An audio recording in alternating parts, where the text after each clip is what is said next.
Well,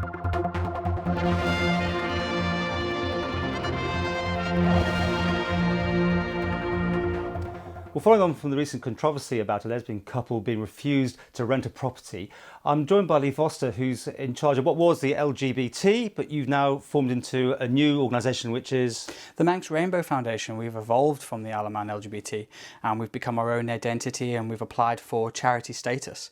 And we are developing now into more of a representation, education, campaigning for the IoM LGBT community. Let me take you back to this situation, though, with the lesbian couple. I mean, I don't think you were on the Isle of Man at the time, because we did try and get you for an interview. There's been a lot of reaction to it since. Is the Isle of Man still a place that isn't tolerant? No. I find that very hard to believe. You know, it's a very small minority that have been given a very big stage. And unfortunately, the Isle of Man is getting hit with these bad stories and none of the good ones. And, you know, it's that case now where the foundation's driving forward for to represent the Isle of Man in a better light, because the Isle of Man is not like this at all. You've had a meeting, I believe, with the Chief Minister. We've got a picture of him holding, there's a rainbow flag there. So he's been very proactive in this whole thing. What was the meeting about, and have you had results? The meeting was set up a few weeks ago, actually, before even the marriage debate, and we'd agreed to meet and talk about the foundation. And what the whole envelope of the meeting was that to introduce ourselves, tell the government that we're here, we want to work with the government, and the reaction has been great. The Chief Minister's backing the foundation, the government's backing the foundation. We have various meetings with Treasury, Health, and so on within the next couple of weeks. We're driving for education now as well, but health is our big one, but we're actually getting a fantastic reaction from health.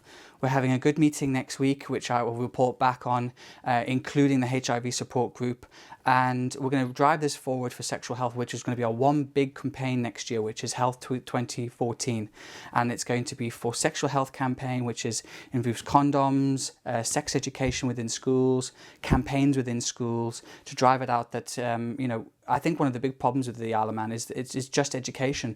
You know, we've been sheltered so long that homosexuality hasn't been brought up that much as it should be, like in the UK.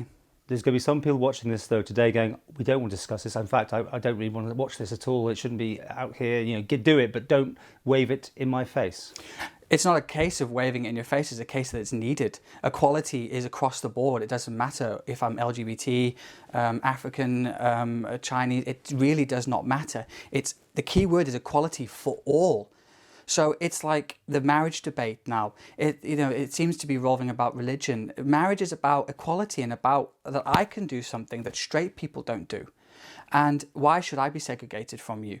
So it's all about equality. I think that's the key word here, and that was one of the big talks about with the Chief Minister as well, and the Equality Act. Which is not yet in place. No, it will be, and that's the main thing. And to be fair, I would rather have the government take its time and get it right the first time. We don't want this loopholes, we don't want things happening that are a direct result from the Equality Act. So, you know, the Chief Minister has assured me it's with the draftsman, it's getting down there, and they're working at it hard, and that's what we want. Now, you could have a civil partnership, but you can't get married in the Isle of Man. How do you feel about that sort of thing? Well, that's the whole point. Why can't I get married? And there's a small minority in the Isle of Man sending a letter to the Queen saying that I can't. And it's not the way the world is going. I mean, even America is ahead of the Isle of Man at the minute, you know, and America is a very, very homophobic country. And, you know, they're very vocal about that. And with the abolishment of DOMA, it's, you know, a step forward for America. But the Isle of Man, who I feel is such an accepting society, there's a small minority, you know, of people on the Isle of Man that are stopping me, and it's just not right. But you know, there's going to be somebody out there saying, you're not even from the Isle of Man. I can hear from your accent you're South African. What are you doing here? Go away. Get on that boat at 9 o'clock in the morning. Well, I'm Manx born. I have a Manx certificate. I have a Manx passport. Just because I was educated in South Africa doesn't mean that I'm a Manx citizen. I am. So when do you think the Isle of Man will have equality in all levels of society? It's going to start today. I do feel it's going to start today, and it's already started. You know, like I said, the Manx people are so accepting, and we're getting such bad press for really no reason. The top 10 searches on Google are of you know, atrocities that have happened in the past on the Isle of Man, and we want to drive that it's not the case, and really equality's already happened. It's just this small group that are keeping it at bay. So back to the Rainbow Foundation. This is new, and you've got a website. And yeah, we've got a website. We've got a social website. You know, we've started up meetings, coffee mornings, dining group meetings, walking groups, activities. We're going to start a whole sporting section as well. You know, the Isle of Man has been very segregated, and the gay community have always felt that that's always how it's been. But we're going to try and drive that it's all about community. We stick together, we get this done, we promote, we activate, we do everything that we can to try and get things out there. And that's the main purpose of the foundation, is to educate.